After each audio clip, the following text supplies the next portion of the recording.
Kebetulan yang jadi muzawwirnya cucunya sendiri namanya Muhammad. Ya Muhammad inilah yang membawa Al-Fakir. Kebetulan dia dapat waktu untuk jaga kubahnya Rasulullah malam Jumat. Nah, kita di bawah Muhammad masuk. Begitu dibukakan pintu kubur Rasulullah, kita masuk. Yang pertama itu dindingnya hijau. Dibuka dinding hijau, kuning. Buka dinding kuning, putih. Buka dinding putih, nisan Rasulullah. Begitu kita sampai ke nisan Rasulullah, Rasulullah begini. Lihat Zaini datang begini nih. Kuburnya bergerak. Keluarlah beliau. Kita cium, kita peluk. Nagul sa umul, kaasikan ba sa lawang?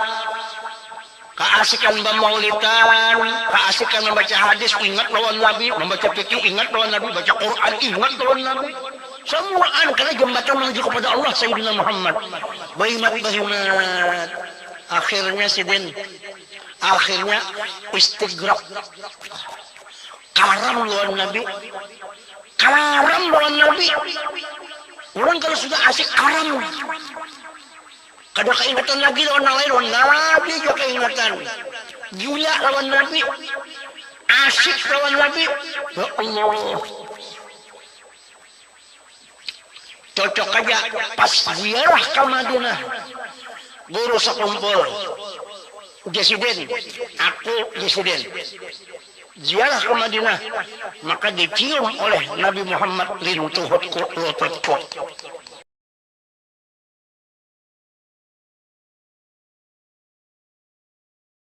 Saya menonton ceramah di YouTube, ada salah seorang kiai mengatakan dalam ceramahnya bahwasanya beliau bertemu dengan Rasulullah dalam kondisi terjaga.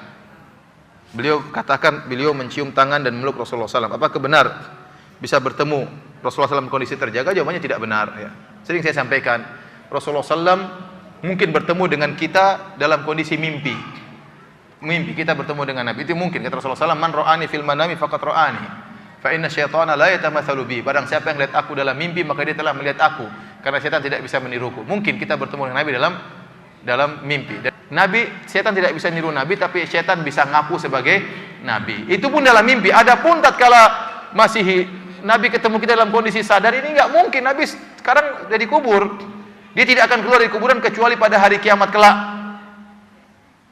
Makanya waktu Rasulullah SAW sebutkan tatkala di padang mahsyar, Rasulullah SAW menanti umatnya di haud, di telaganya. Tahu-tahu ada orang yang mau ke telaga Nabi, diusir. Kata Nabi, ya Allah, mereka adalah orang yang saya kenal. Kata Allah Subhanahu wa taala, innaka la tadri ma ahdatsu ba'da. Kau tidak tahu apa yang mereka lakukan setelah engkau pergi. Nabi tidak tahu. Kalau Nabi bisa keluar ketemu orang jalan-jalan, ya pasti Nabi tahu kondisi. Oh sekarang 2016 ada pengajian di Masjid Angkatan Laut. Nabi tahu. Ada ini, ada ibu-ibu pengajian. Rasulullah SAW tidak tahu. Makanya kata Allah, kau tidak tahu apa yang mereka lakukan setelah kau meninggal dunia. Itu berarti Nabi tidak pernah keluar dari apa? Kuburannya. Makanya saya katakan aneh. Di tahun sekarang, tahun 2000-an, Nabi keluar dari kuburan ketemu dengan orang. Sementara waktu Nabi meninggal, putrinya Fatimah menangis, sedih sampai sakit sampai meninggal. Nabi tidak pernah ketemu dengan apa? Putrinya. Nabi tidak pernah mengunjungi Fatimah, Nabi tidak pernah mengunjungi Abu Bakar, Nabi tidak pernah mengunjungi Ali bin Abi Thalib radhiyallahu anhu, Nabi tidak pernah mengunjungi sahabat yang paling dicintai Abu Bakar, Umar bin Khattab tidak pernah, Nabi tidak pernah ketemu dengan tabi'in, Nabi tidak pernah ketemu dengan cucunya Ali Hasan dan Husain, Nabi tidak pernah ketemu dengan cicitnya Ali bin Zainal Abidin, tidak pernah. Terus datang tahun 2000 ketemu dengan ente, apa kelebihannya ente? Ente apa kelebihannya sementara orang-orang yang Nabi cintai tidak pernah Nabi kunjungi? Tanda tanya bagi kita. Apalagi dalam yang saya dengar YouTube tersebut, kata dia Nabi keluar, ya, jadi katanya kuburannya goyang. Terus Nabi keluar, Nabi cium lutut saya. Gimana Nabi cium lutut ente? Ini benar, dia bilang Nabi cium lutut dia, gimana? Waktu kuburan goyang, apakah tidak heboh itu askar-askar di Masjid Nabawi? Kuburan ini Nabi mau kemana? Muhammad mau kemana? Katanya. Saya mau cium itu lutut orang Indonesia. Kan di mana? Apa enggak heboh seperti itu? Ya, kita berpikir yang boleh orang cerita-cerita, tapi kita punya otak berpikir apa benar seperti itu. Ini sekarang tahun 2000 sudah banyak shooting, sudah banyak CCTV. Masa kejadian tersebut tidak terekam? Itu tahun 2000-an loh cerita itu. Jadi kuburan apa? Goyang kemudian keluar. Kan susah keluar itu berarti harus dibongkar itu apa namanya? Kan tertutup itu. Berarti kan kuburan terbongkar. Apa nggak heboh di Masjid Nabawi kalau saya seperti itu? Terus melewati askar, kemudian cium dia, kemudian masuk lagi, gimana ceritanya? Jadi itu saya katakan khurafat. Khurafat itu tidak benar. Wallahu a'lam bishawab.